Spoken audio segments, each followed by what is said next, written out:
오늘 우리에게 주시는 말씀은 사도행전 2장 42절에서 47절까지입니다. 우리 한 절씩 교독해서 읽도록 하겠습니다. 그들이 사도의 가르침을 받아 서로 교제하고 떡을 떼며 오로지 기도하기를 힘쓰니라.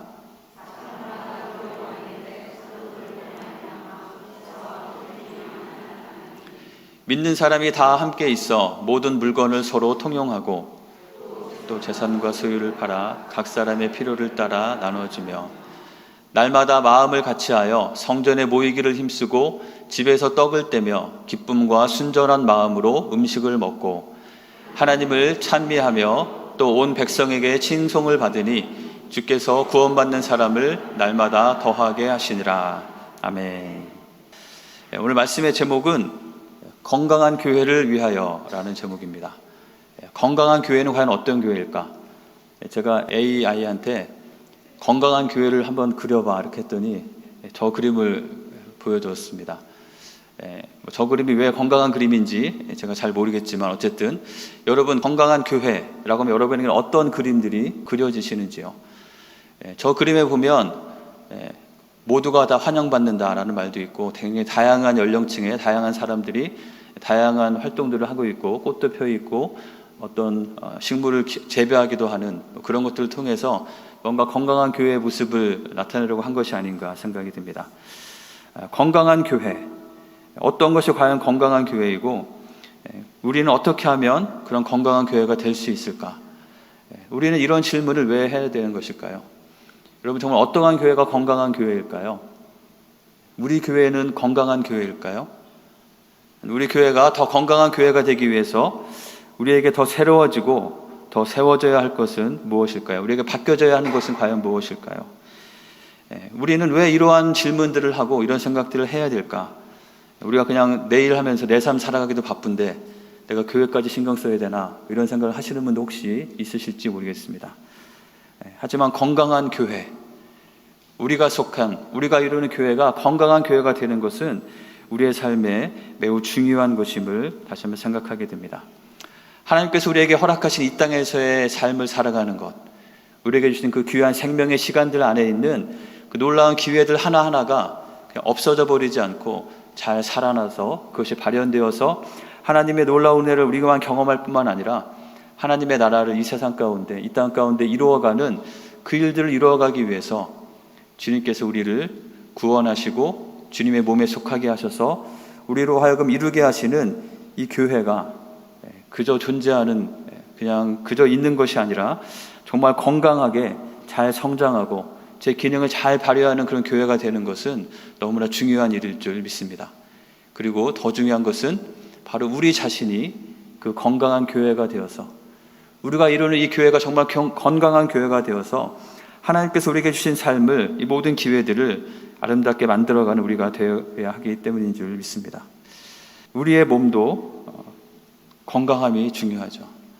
우리가 건강함을 위해서 건강한 습관들이 필요하고 무엇이 건강한 것인지를 잘 알면서 그런 것들을 잘 관리해 나갈 때 우리가 이 땅에서의 삶을 아름답게 살아갈 수 있는 것처럼 주님께서 우리로 하여금 이루게 하시는 이 교회가 건강하게 세워지기 위해서 우리는 그것을 위해서 관심을 가지고 그것을 위해서 힘쓰는 우리가 되어야 될 줄 믿습니다. 그래서 이제 오늘부터 몇 주 동안 우리가 어떻게 하면 더 건강한 교회가 될 수 있을 것인가, 특별히 제가 건강한 교회로 되기 위해서 우리에게 목장 사역이라는 것이 좀 필요하다고 생각을 해서 이제 그 사역을 시작하려고 하는데 과연 우리는 그런 일을 왜 하려고 하는 것인가, 그것을 통해서 무엇을 기대할 수 있을 것인가, 그런 이야기들을 같이 한번 나누면서 하나님께서 우리에게 원하시는 모습이 무엇인지 함께 살펴보는 시간을 가지려고 합니다. 이런 건강한 교회가 너무나 중요하기 때문에 각 교회마다 우리 교회는 이런 것을 중요하게 여기면서 여기에 비중을 두는 교회입니다라는 그런 비전 선언문이나 여러 가지 또 가치를 나타내는 그런 표현들을 하게 됩니다. 저희가 지난 창립기념주일에 우리 교회에 폴로 셔츠를 만들어서 나눠드렸습니다. 다 받으셨죠? 아마 안 받으신 분은 교회 아직 남아있으니까 잘 받으시면 좋겠습니다. 근데 이 폴로 셔츠를 나눠드리니까 드디어 제가 기다리던 질문을 받게 되었습니다. 어떤 질문이었냐면 도대체 이게 무슨 뜻입니까? 라는 질문이었죠. 거기 보면은 이렇게 M자와 또 약간 누워있는 M자, W자가 있는데 이게 도대체 무엇인가요? 라는 질문을 받으면서 아주 너무나 반가웠습니다. 이것이 무엇을 가리키는 것일까요? 여러분 주보에 보면 매주 인쇄되어 있습니다. 첫 번째 M은 우리 교회 멤피스 한인 침례교회를 가리키는 그 멤피스의 M의 이니셜이고요. 두 번째 M은 우리가 중요하게 여기는 네 가지 M자로 시작하는 가치들이 있죠.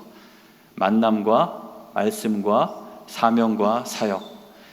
우리가 서로 만나고 모이기를 힘쓰는 그런 공동체가 되고, 우리 성도들 간의 만남뿐만 아니라 가장 중요한 하나님을 만나는 그런 공동체가 되기 원하는 그 마음이 저기에 적혀져 있습니다.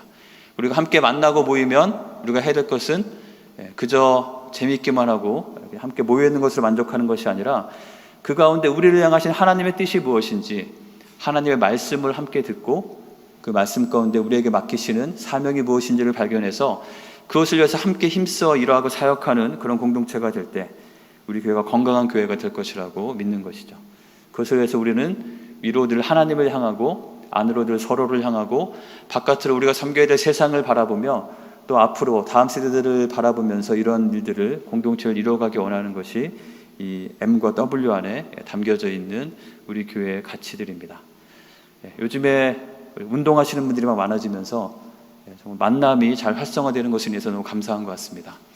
이제 만나기만 하는 것이 아니라 그 만남이 말씀과 사명과 사역으로 이루어질 때, 그렇게 이어질 때 우리 교회가 더 건강하고 하나님이 기뻐하시는 그런 모습이 될 것이라고 믿습니다. 이러한 건강한 교회는 너무나 중요한 가치이기 때문에 많은 사람들이 정말 어떠한 교회가 건강한 교회일까에 대해서 다양한 측면에서 많은 연구들을 하고 발표한 것들이 있습니다. 그 중에 대표적인 것이 자연적 교회 성장이라는 이런 책, 보고서인데요. 이것은 1994년부터 96년까지 크리스찬 슈바르트라는 박사가 전 세계 모든 대륙에 있는 32개의 다양한 나라에, 다양한 문화권에 있는 나라에 1000개의 교회들을 대상으로 자세하게 설문조사를 하고 심층 인터뷰를 하면서 분석한 것이 있습니다. 이 교회들 가운데는 숫자가 엄청 많은 교회도 있고 점점 더 숫자가 늘어나는 교회도 있고 아니면 점점 좀 줄어들어서 없어져가는 교회도 있고, 다양한 문화에 다양한 상황에 있는 다양한 교회들을 분석하면서 정말 교회가 건강하게 성장하기 위해서 어떤 것이 중요한가를 통계적으로 사회과학적인 방법을 통해서 분석하고 보고한 내용입니다. 어떤 것이 중요할지 궁금하시지 않으십니까? 저희가 앞으로 계속해서 우리 교회가 정말 어떤 것이 중요한지를 하나하나 더 이야기하는 시간을 갖도록 할 텐데요. 이야기를 다 오늘 나눌 수는 없기 때문에 제목만 말씀드리면 이런 것들이 있습니다. 사역자를 잘 세우는 지도력, 은사중심적인 사역, 열정적인 영성, 기능적인 조직, 영감 있는 예배, 전인적인 소그룹, 필요중심적인 전도, 사랑의 관계. 각각에 대한 여러 질문들의 예들이 나와 있는데요. 이러한 질문들을 가지고 이러한 것들이 정말 얼마나 잘 세워져 있는가, 8가지 자질들이 잘 세워져 있을 때 그 교회는 건강하게 세워진다라는 그런 보고서입니다. 이것은 이런 것뿐만 아니라 우리 남침례 교단 안에서도 최근에 우리 미국 교회 안에서 건강한 교회가 되기 위한 9가지 중요한 자질들이 무엇일까에 대한 그런 고민과 또 세미나와 그런 노력들이 여전히 많이 이어지고 있습니다. 주로 성경적인 가치관을 가지고 교회가 어떤 전통이나 자신의 생각들이 아니라 정말 성경에서 말하는 모습으로 잘 세워지는 것이 얼마나 중요한지를 말하고 있습니다. 또 최근에는 선교적 교회 운동이라는 제목을 가지고 우리 교회가 하나님께서 이 땅에 우리를 세우신 목적이 무엇인지, 하나님의 그 일을 이루어가는 그런 교회가 되기 위한 그런 노력들을 하고 있는 것이죠. 자, 우리 교회는 몇 주 전에 창립 50주년을 맞았습니다.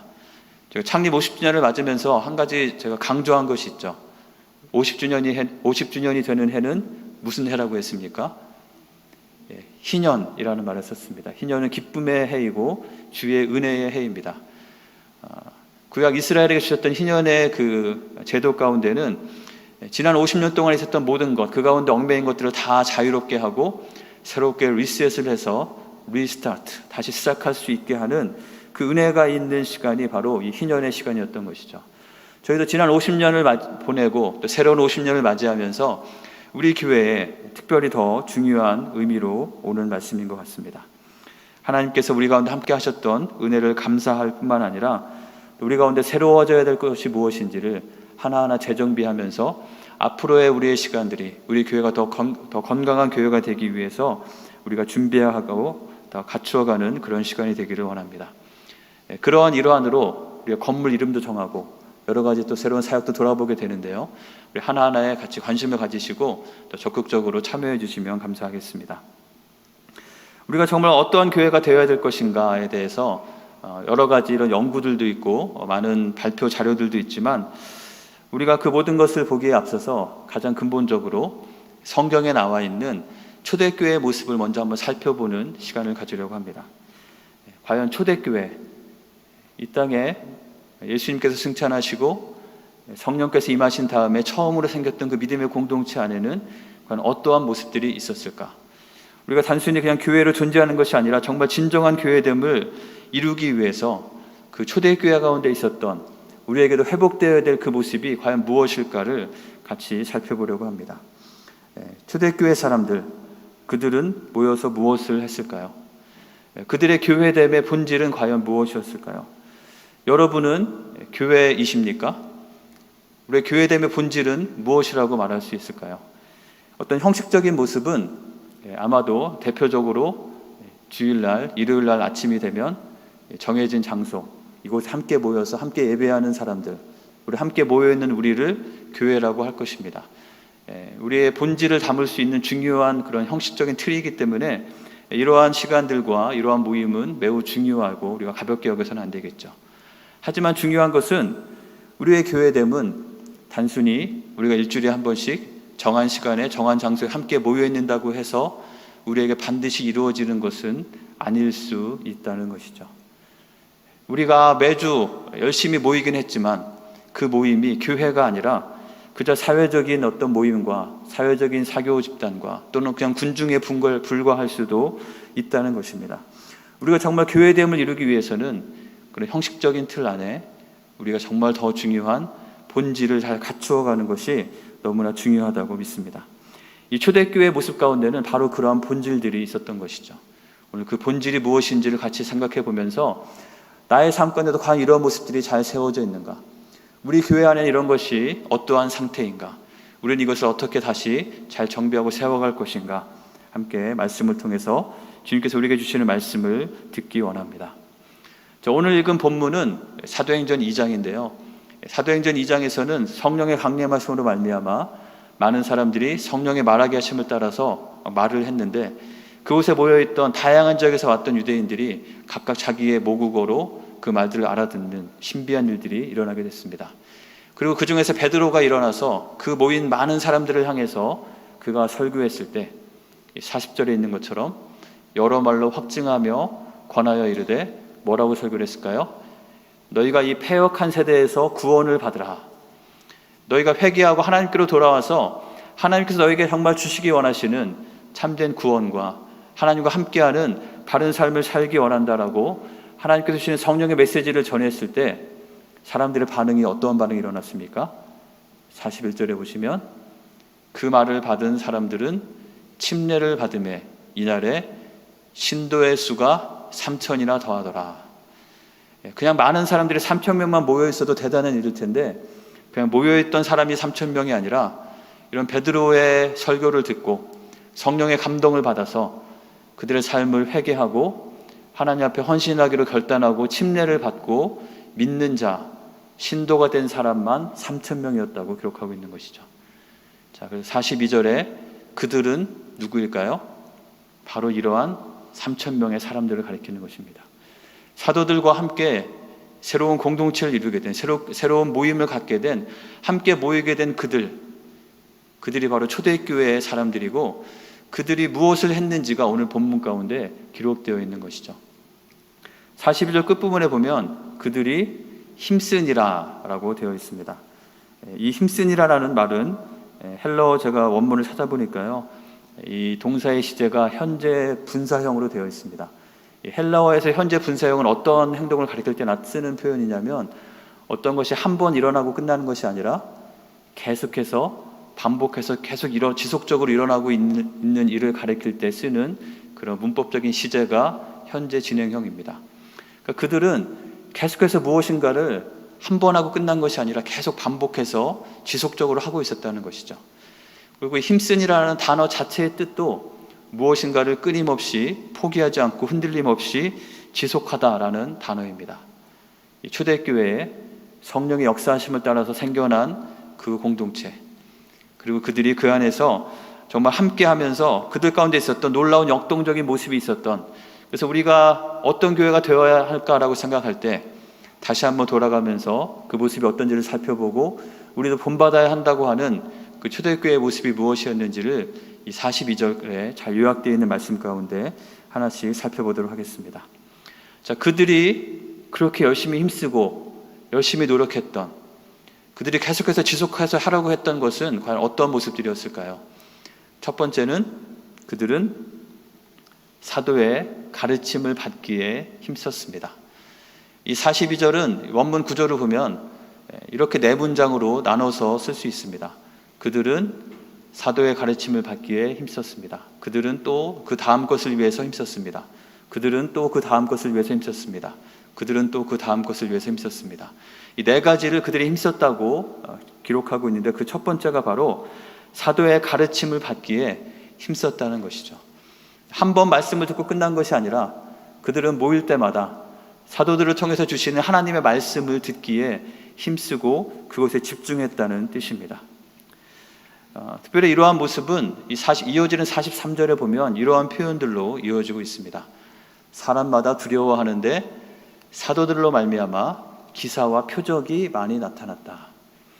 그 당시에 이 사도들의 사역을 통해서 기사와 표적, 어떤 기적과 같은 일들이 많이 일어났다고 기록하고 있습니다. 이 기사와 표적, 이것은 무엇을 가리키는 것일까요?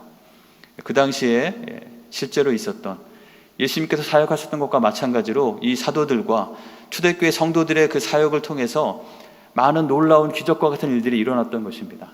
병자들이 고침을 받게 되고 하나님의 놀라운 능력들이 나타나면서 사람들이 하나님을 주목하고 하나님의 능력을 인정할 수밖에 없게 하는 그러한 일들이 그들 가운데 많이 일어났던 것이죠. 하나님께서는 지금도 동일하게 하나님께서 원하시고 필요하시면 동일한 기적을 우리 가운데도 이루실 줄 믿습니다. 여러분 어떠십니까? 여러분은 이런 기적을 경험하셨나요? 여러분의 삶 가운데 이런 기적이 매일매일 나타나고 계십니까? 여러분이 손만 대면 아픈 사람이 다 팍팍 낫게 되고 놀라운 일들이 일어나고 있으신가요? 과연 이 말씀은 우리에게 어떻게 적용될 수 있는 말씀일까요? 이거는 그 당시에만 있었던 일일까요? 제가 기사와 표적이 정말 어떤 의미인가에 대해서 좀 깊이 묵상해 보게 되었습니다. 기사와 표적은 기본적으로 우리가 우리의 상식으로 이해되지 않는, 어찌 보면 자연의 법칙을 거스르는 것처럼 보이는 그런 놀라운 능력입니다.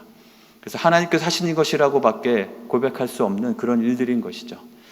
그런데 정말 이 기사와 표적의 본질이 무엇일까를 생각을 해볼 때 우리의 어떤 문제들이 이런 기적적인 일을 통해서 해결되는 것 자체가 기사와 표적이 될 수 있지만 그것보다 더 중요한 본질이 그 가운데 있다는 것을 생각해 보게 되었습니다. 자, 어떤 사람이 좀 간절한 어떤 문제가 있어서 그것을 가지고 기도하면서 하나님께 그 문제를 해결받는 일이 일어나곤 합니다.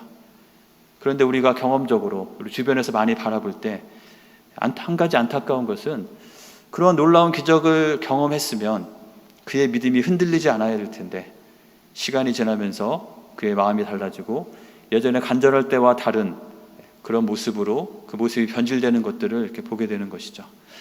그러면서 한 가지 생각하게 되는 것은, 정말 이 기사와 표적의 놀라움과 그 본질은 어떤 문제가 해결되는 것 자체에 있는 것이 아니라 그 문제가 해결되는 것을 통해서 그 문제의 해결자 되시는 하나님을 만나는 것이 기사와 표적의 더 본질적인 것이라는 것을 깨닫게 되는 것이죠. 우리가 우리의 삶 가운데 놀라운 기적과 같은 일들이 일어나는 것, 그것을 바랄 수 있겠지만 더 중요한 것은 그러한 것이 그 기적 자체로 끝나는 것이 아니라 그런 일들을 통하여서 우리와 함께 하시는 능력의 하나님을 바라보고 그 하나님을 더 사랑하고 주님의 말씀에 귀를 기울이면서 하나님께 순종하며 주님을 더 닮아가는 삶을 살아가는 것이 우리에게 더 중요한 기사와 표적의 본질이라고 믿습니다. 여러분의 삶 가운데도 그러한 기사와 표적이 매일매일 경험되시기를 간절히 축원합니다.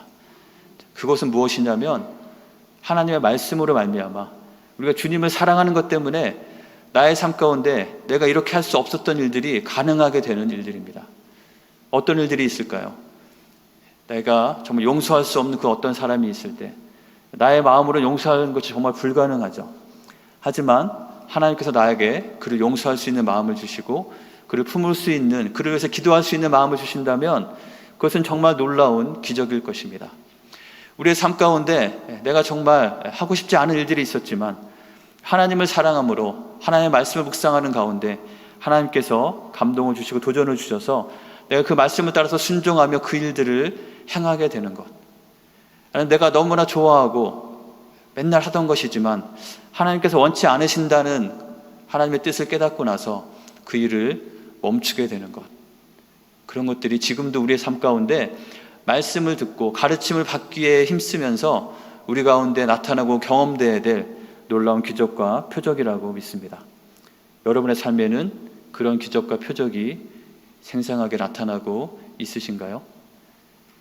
우리 모두의 삶이 나의 마음대로, 나의 생각대로 그저 살아가는 것이 아니라 그저 나의 상식대로, 세상의 지혜대로만 사는 것이 아니라 하나님의 말씀으로 말미암아 그것들을 거스리고 하나님 나라의 원리와 하나님 나라의 축복을 가지고 살아가는 놀라운 기적과 표적을 경험하며 살아가는 우리 한 분 한 분의 삶이 되시기를 주님의 이름으로 간절히 축원합니다. 그들 가운데 있었던 또 한 가지 모습, 그들이 힘썼던 모습은 무엇일까요? 그들은 무엇에 힘썼을까요? 그들은 서로 교제하기에 전념했다고 기록하고 있습니다. 이 교제한다는 말은 우리가 좀 많이 들어봤던 코이노니아라는 단어가 쓰이고 있는데요. 이것은 함께 모여서 서로 나누는 것을 의미합니다. 특별히 이들의 교제의 모습이 어떠한가를 오늘 본문 가운데 살펴보면 그들의 교제는 이러한 종류의 교제였다고 말하고 있습니다. 44절, 45절 같이 한번 읽어볼까요? 믿는 사람이 다 함께 있어 모든 물건을 서로 통용하고 또 재산과 소유를 팔아 각 사람의 필요를 따라 나누어주며, 그들의 교제의 모습은 그들이 다 함께 있었고 서로 물건을 서로 통용하고 자신의 재산과 소유를 팔아서 서로의 필요를 따라 나눠주는 데까지 이르는 그런 모습이었다고 말하고 있습니다. 자, 그럼 여러분도 여러분의 집을 다 팔아서 이곳으로 가져오셔야만 하는 걸까요? 이것은 이 당시에 특수한 상황에 따라서 이러한 모습이 이루어졌던 것이죠. 여기서의 중요한 교제의 본질은 무엇이냐면 바로 함께 있는 자들의 필요를 채워주는 교제였다는 것입니다. 그들의 영적인 가르침을 받아서 서로 교제했기 때문에 하나님께서 나에게 주신 은혜를 서로 나누면서 서로에게 하나님의 은혜가 흘러가도록 영적인 필요를 채우는 그런 교제에 힘썼고, 또 그들은 실질적으로 가진 것이 없고 먹을 것이 없고 지낼 곳이 없는 그 지체들을 보면서 외면하지 않고 자신이 가지고 있는 것을 가지고 그들에게 먹이고 입히고 지낼 곳을 제공해 주는 그런 그들의 필요를 채우는 그런 교제가 그들 가운데 있었다는 것이죠. 하나님께서 나에게 주신 모든 것은 다 내 것이 아니라 그 가운데는 나를 하여금 공동체를 이루게 하신 함께 있는 공동체 안에 있는 다른 사람을 위한 몫이 그 가운데 있다고 믿고 그렇게 실천하는 교제가 그들 가운데 있었다는 것입니다. 나에게 주신 은혜는 나만 은혜 받고 나만 기분 좋고 끝나라는 것이 아니라 이 은혜가 함께 나눠지면서 누군가가 하나님의 위로를 받고 하나님을 다시 바라볼 수 있도록 하기 위해서 주신 것임을 안다면 우리는 내가 받은 은혜를 다른 사람과 나누기를 힘쓰게 될 것입니다. 그리고 하나님께서 나에게 주신 그 모든 자원들, 나의 물질과 시간과 재능과 나에게 주신 자원들이 나만을 위한 것이 아니라 누군가를 위해서 함께 주신 것임을 믿는다면 나에게 있는 그것을 가지고 내 옆에 있는 지체들에게 그들의 필요를 바라보면서 그것을 위해서 열심히 섬기는 그런 섬김의 교제가 이들 가운데 있었던 것입니다. 이것이 바로 초대교회 가운데 이들에게 한 번이 아니라 계속해서 반복되면서 열심히 행하는 모습으로 나타났던 그런 모습인 것이죠. 세 번째로 그들 가운데 있었던 모습은 이것입니다. 그들은 무엇에 또 힘썼습니까? 그들은 떡을 떼는 것에 전념했습니다. 떡을 떼는 것에 전념했다. 떡을 떼기 힘썼다는 것은 무엇을 의미하는 것일까요? 교회가 떡 방앗간이었다는 뜻일까요? 그런 뜻이 아니겠죠. 이 떡을 뗀다는 것의 의미는 성찬과 애찬을 의미합니다. 성찬은 무엇입니까? 예수님께서 제자들을 모아놓고 떡을 떼면서 이것은 너희를 위하여서 찢기는 나의 몸이다. 또 잔을 나눠주시면서 이것은 너희를 위해서 흘리는 나의 피다라고 하면서 너희는 계속해서 이것을 하여서 나를 기념하라고 하신 그 성찬을 가리키는 것이죠. 이들은 모일 때마다 떡을 떼고 잔을 나누면서 자신들을 위해서, 우리를 위해서 흘리신 주님의 그 몸과 피를 기억하면서 우리가 이 주님의 몸과 피에 부끄럽지 않는 삶을 살아갑시다라고 서로 다짐하고 서로 격려하는 시간을 가졌던 것입니다. 우리의 정체성이 바로 예수 그리스도의 그 놀라운 사랑으로 말미암아 형성된 자들임을 기억하면서 그것을 나누길 힘썼던 것이죠. 그리고 기록을 보면 그 당시에 그 성찬은 우리가 하는 것처럼 조그만 빵 조각을 나누는 것으로 끝난 것이 아니고 실질적으로 식사까지 이어지는 그런 애찬으로 이루어졌던 것을 보게 됩니다. 실제로 먹지 못하고 배고픈 사람들이 함께 모여서 배고픔을 채우면서 또 함께 정성껏 준비한 음식들을 서로 나누면서 그 안에서 기쁨의 규제들을 함께 나누게 되었던 것이죠. 이들의 이런 떡을 떼는 규제의 모습은 46절에도 보면 이렇게 기록되어 있습니다. 그들은 집에서 떡을 떼며 기쁨과 순전한 마음으로 음식을 먹었다. 그들이 이렇게 떡을 떼는 가운데 그들의 마음이 순전하게, 그들의 정체성이 새로워지면서 하나님의 은혜를, 우리를 위해서 피 흘리신 예수님의 그 놀라운 보혈과 주님의 십자가의 은혜를 기억할 뿐만 아니라 함께 음식을 나누면서 그들 가운데 기쁨의 교제가 있었던 것이죠. 제가 앞부분에 말씀드렸던 그 교회 성장을 위한 8가지 중요한 자질들, 그것을 위한 여러 가지 질문들 중에 이런 질문도 있습니다. 여러분은 얼마나 자주 모여서 밥을 먹고 얼마나 자주 모여서 차를 마십니까? 이거에 대한 답이 교회의 건강함을 측정하는 데 중요한 질문 중에 하나라고 합니다. 우리가 함께 모여서 음식을 나누고 서로 만나기를 즐거워하는 모습들, 우리가 함께 모여서 주님께서 우리에게 주신 하나님의 자녀됨을 확인하면서 서로 격려하고 기쁨을 나누는 것, 이것에 더욱 힘쓰는 우리가 되어야 될 줄 믿습니다.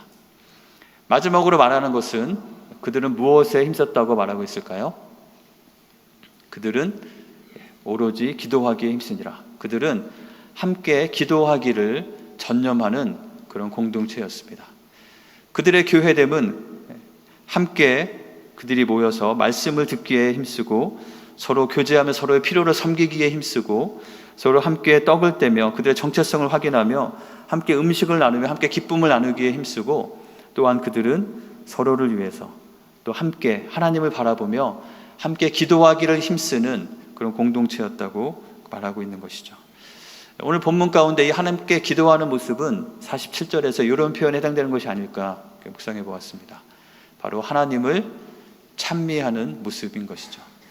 시편 141편 2절에 보면 이런 말씀이 있습니다. 나의 기도가 주의 앞에 분향함과 같이 되며 나의 손드는 것이 저녁 제사같이 되게 하소서. 우리가 하나님 앞에 드리는 기도가 하나님 앞에 올려지는 향과 같고 제사와 같은 모습이 되어서 하나님을 영화롭게 하고 하나님께서 기쁘시게 받으시는 것이라는 그런 고백인 것이죠. 우리가 함께 모여서 서로의 필요를 나누고 서로를 위해서 간절히 기도하는 그 기도의 소리를 하나님께서는 기쁘게 받으신다는 것입니다. 그리고 우리가 함께 찬양하며 하나님을 노래할 때 그 곡조가 있는 기도의 찬양들이 올라가면서 하나님께서 영광을 받으시는, 그래서 우리의 마음과 우리의 모든 관심이, 우리의 초점이 하나님께로 향하여지는 그런 모임이 이 휴대교회의 공동체의 모습이었다는 것입니다. 이런 4가지 모습, 우리가 하나님의 말씀에 집중하고 교제에 전념하고 떡을 떼는 것에 전념하고 함께 기도하기를 전념하는 우리 교회가 되기를 간절히 원합니다. 우리 교회에 속하신 한 분 한 분의 삶 가운데 바로 이러한 모습이 더 건강하게, 더 풍성하게 세워지시기를 간절히 원합니다. 여러분의 모습은 어떠하신가요? 여러분의 말씀을 듣고 서로 교제하며 필요를 채우고 섬기고 함께 떡을 떼며 교제하는, 함께 기도에 전념하는 여러분의 모습은 어떠하신지요? 저희가 이것을 더 잘하기 원하는 마음으로 우리가 정말 무엇이 필요한지를 함께 생각하고 고민하면서 우리가 더 시도해야 될 것이 무엇인지를 찾아보려고 하는 것입니다. 그것을 위해서 오늘 말씀을 좀 더 자세히 살펴보면 이 초대교회 가운데는 이러한 본질적인 것을 잘하기 위해서 그들에게는 2가지 형태의 모임이 있었다는 것을 발견하게 됩니다. 그 모임이 어떤 모임일까요? 첫 번째로 그들은 어디에서 모였습니까? 성전에서 모이기를 힘썼다고 되어 있습니다. 그들은 날마다 마음을 같이 해서 성전에 모였습니다. 우리는 얼마나 자주 모이죠? 어떤 분들은 그냥 마음이 가는 대로 만나다 보니 거의 일주일에 매일 만나는 것 같다라고 하시는 분도 있는 것 같습니다. 이들은 이들의 어떤 종교적인 구약의 율법과 율례에 따라서 하루에도 3번씩 그들이 시간이 나는 대로 성전에 가서 기도하는 시간을 가졌던 것이죠. 그들은 그렇게 기도할 때마다 성전에서 함께 모이는 모임이 그들 가운데 있었습니다. 그들의 모임의 첫 번째 형태는 어떤 모임이었냐면 이 성전에서 모이는 대그룹의 모임이 있었습니다. 마치 우리가 주일에 한 번씩 모여서 함께 예배드리는 것과 같은 이런 모임입니다. 그렇다면 그들은 과연 그 당시에 어디에서 모였을까요? 이 대그룹의 모임의 장소는 어디였을까요? 성전이라고 되어 있는데 좀 더 구체적으로 사도행전 3장에 보면 베드로와 요한이 걷지 못하던 자를 일으켜 세웠을 때 사람들이 어디로 막 모여들어서 베드로의 설교를 듣는 장면이 나옵니다. 그들이 어디로 모였다고 기록되어 있습니까? 솔로몬의 행각이라고 불리는 곳에 모였다고 되어 있습니다. 사도행전 5장에서도 마찬가지로 이 솔로몬의 행각이 등장합니다. 이 솔로몬의 행각은 어디냐면 글씨는 아마 작아서 잘 안 보이시겠지만 이것이 예루살렘에 있는 성전의 모습입니다. 성전에는 바깥에 큰 테두리가 있고 그 안에 넓은 공간들이 많이 있고요. 그 중간에 정말 성전에 해당되는 그런 공간들이 준비가 되어 있습니다. 이 유대인들은 또 이곳에 있던 하나님을 섬기는 경외한 이방인들도 마찬가지로 기회가 될 때마다 이 성전에 가서 여인들은 여인의 뜰에서 또 남자들은 유대인의 뜰에서 또 제사장들은 제사장들의 뜰에서 이방인들은 이방인의 뜰에서 하나님께 기도하면서 하나님과 함께하는 시간을 보내게 됩니다. 그리고 나서 그들이 그렇게 기도하고 나서 이 성전에 있는 솔로몬 행각에 모였다는 것이죠. 솔로몬 행각은 어디냐면 그림에 파란색으로 표시된 부분들입니다. 건물 테두리에 있는 큰 기둥들이 있는 주랑이라고도 하는 공간이고요. 그림에서 보시는 것처럼 굉장히 넓은 공간이 됩니다. 이들은 솔로몬의 행각이라고 불리우는 주로 이곳에 모여서 사도들의 가르침을 받고 설교를 듣고 함께 모이는 그런 모임을 가졌던 것이죠. 그들에게 있었던 첫 번째 모임은 이런 대그룹의 모임이었고 또 한 가지의 형태의 모임이 있는데 그것은 어떤 모임일까요? 바로 집에서 모이는 모임이 그들 가운데 있었던 것입니다. 집에서 모이는 소그룹의 모임이 있었던 것이죠. 집 자체가 중요한 것이 아니라 성전 자체가 중요한 것이 아니라 그들에게 있었던 모임은 모두가 다 함께 모이는 대그룹의 모임이 있었던 반면 또 한 가지로 작게 모이는 소그룹 모임이 있었던 것입니다. 그들이 기도하고 함께 모여서 사도의 가르침을 받은 다음에 그들은 그대로 뿔뿔이 흩어진 것이 아니라 3, 4, 5 각각 집에 모여서 서로 작은 그룹으로 떡을 떼며 함께 말씀의 은혜를 나누며 서로 교제하는 그런 모임이 그들 가운데 있었던 것입니다. 이것은 예루살렘에 있던 교회뿐만 아니라 처음에 세워졌던 많은 교회들 가운데 나타나는 공통적인 모습들입니다. 각 서신서 끝에 인사하는 글들을 보면 로마서에도 저의 집에 있는 교회에 문안하라, 골로새서에서도 눈바라는 여인의 집에 있는 교회에 문안하라, 빌레몬서에서도 빌레몬의 내 집에 있는 교회에 편지하노니, 특별히 이런 교회의 모임들이 공동체들이 가정집 안에서 작은 규모들로 이렇게 많이 있었던 것을 우리가 발견하게 되는 것이죠. 저희는 그래서 이러한 두 가지 형태의 모임이 우리 건강한 교회를 세우기 위해서 필요한 구조라고 생각을 해서 저희가 이제 목장이라고 부르는, 목장은 과연 뭔가 다음 주에도 이어서 말씀드리겠습니다. 중요한 것은 작은 그룹으로 모이는 모임을 제가 시작하려고 하는 것이죠. 이들이 이렇게 큰 그룹으로, 작은 그룹으로 다양하게 모이면서 이 교회의 본질에 열심히 충실했을 때 그들의 모습은 그들이 속한 사회 가운데 어떠한 모습으로 증거되었을까요? 43절에 보시면 사람마다 두려워하는데, 저희 두려워한다라는 말의 뜻은 무엇일까요? 사람들이 이런 크리스찬들의 모습을 보면 막 무서워서 도망간다는 뜻일까요? 그런 뜻이 아닌 것이죠. 여기서 두려워한다는 말의 뜻은 세상 사람들이 크리스찬들이 살아가는 모습을 보면서 그들이 이루는 그 교회의 모습을 보면서 그들을 함부로 여기지 못하고 저 사람들은 뭔가 신비한, 뭔가 우리와 다른, 저겐 정말 신이 함께 하시는 하나님의 능력이 있는, 우리가 함부로 할 수 없는 그러한 사람들이다라고 그들이 인정하기 시작했다는 뜻입니다. 그래서 47절에 보시면 이들은 온 백성에게 칭송을 받게 되었다고도 기록하고 있는 것이죠. 나도 저들과 같이 되고 싶다. 나의 삶에 어떤 문제가 있을 때 나도 저들 가운데 나아가서 저들이 살아가는 것처럼 그렇게 함께 공동체를 이루며 하나님의 능력을 경험하는 삶을 살고 싶어하는 사람들이 점점 늘어났다는 것입니다. 그래서 그 결과로 어떻게 되었습니까? 우리 47절 두 번째 줄 같이 읽어볼까요? 주께서 구원받는 사람을 날마다 더하게 하시니라.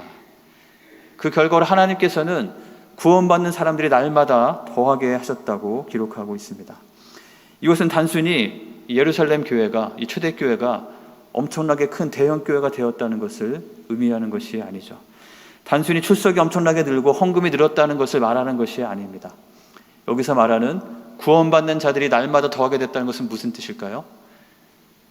하나님 앞에 그들의 삶을 헌신하고 주님 앞에로 자신의 마음을 드리며 구원받는 사람들, 그리고 이 교회의 모습들처럼 그들도 매일매일 서로 함께 모여서 하나님께서 주시는 말씀에 귀를 기울이고 서로의 필요를 섬기고 또 세상을 섬기면서 또 그들의 공동체성과 그들의 정체성을 확인하면서 함께 기도하며 하나님을 찬양하고 하나님께 영광 돌리기를 힘쓰는 그러한 믿음의 공동체가, 그 공동체에 속한 사람들이 점점 더 많아지게 되었다는 그런 의미인 것이죠. 우리가 바라는 것도 바로 이것입니다. 우리가 어떤 교회를 숫자를 늘리기 위해서 어떤 새로운 것을 시도하려는 것이 아닌 것이죠. 정말 어떤 교회가 건강한 교회이고 우리 교회가, 우리가 살아가는 우리의 삶이, 우리의 신앙생활이 좀 하나님께서 원하시는 그 놀라운 능력을 경험하는 그런 더 건강한 교회가 되기 위해서 우리가 무엇이 필요한가를 고민하면서 새로운 시도들을 하려고 하는 것입니다. 그래서 오늘 함께 나눈 초대교회의 4가지 모습을 잘 기억하기 원합니다. 여러분의 삶에도 우리가 함께하는 우리의 만남들 가운데도 하나님의 말씀을 듣고 그 말씀으로 말미암아 나의 삶에 새로운 변화들이 일어나는 그 기사와 표적이 풍성한 우리 모두의 삶이 되기를 간절히 축원합니다. 그리고 우리가 정말 함께 그저 있는 것으로 만족하는 것이 아니라 그 안에서 서로의 필요를 발견하고 필요를 채우며 서로를 섬기기에 힘쓰는 그런 교제에 전념하는 우리 모두가 되기를 간절히 원합니다. 그리고 또한 우리가 떡을 떼기에 힘쓰는 그런 교회, 그러한 성도, 그런 공동체가 되기를 간절히 축원합니다. 그리고 우리가 함께 기도하기를 힘쓰는, 그래서 우리의 함께함을 통해서 하나님을 더욱더 바라보고 하나님의 능력이 우리에게 경험되어지고 하나님의 영광을 올려드리는 그런 교회가 되기를 사모하고 그것을 위해서 기도하는 우리 한 분 한 분이 되시기를 주님의 이름으로 간절히 축원합니다. 우리가 그것을 위해서 9월부터 목장이라는 것을 시작하려고 하는데요. 우리가 그냥 바로 시작하기 전에 우리는 이것을 왜 해야 되는 것이고 정말 우리가 바라봐야 할 것이 무엇인지를 함께 말씀을 나누려고 합니다. 말씀을 기억하시면서 기대하고 또 무엇보다 기도하는 마음으로 내가 그것을 위해서 나의 삶은 어떻게 달라져야 할 것인가를 생각하면서 함께 하나님께서 우리를 더 건강하게 세워지기를 원하는 마음으로 기도하며 한 주간을 보내시는 우리 모두가 되면 좋겠습니다. 우리 주신 말씀을 기억하면서 함께 기도하겠습니다. 성령께서 임하셨을 때 생겨진 그 첫 공동체 안에 있었던, 성령의 인도하심에 따라 있었던 초대교회에 있었던 이런 모습들이 지금 우리 공동체 안에도, 나의 삶 가운데도 이런 것이 더 풍성해지기를 원하며 함께 기도하도록 하겠습니다. 말씀을 듣고 교제에 힘쓰고 떡을 떼며 함께 기도하기를 힘쓰는 그 교제가 나의 삶 가운데, 우리의 함께함 가운데 있기를 원하며 이것을 위해서 내가 더 주님 앞에 헌신하며 나의 우선순위를 조정하며 또 우리 가운데 그 일을 이루시기를 기대하며 주님 앞에 나아가는 우리가 될 수 있도록 함께 기도하도록 하겠습니다. 함께 기도하겠습니다.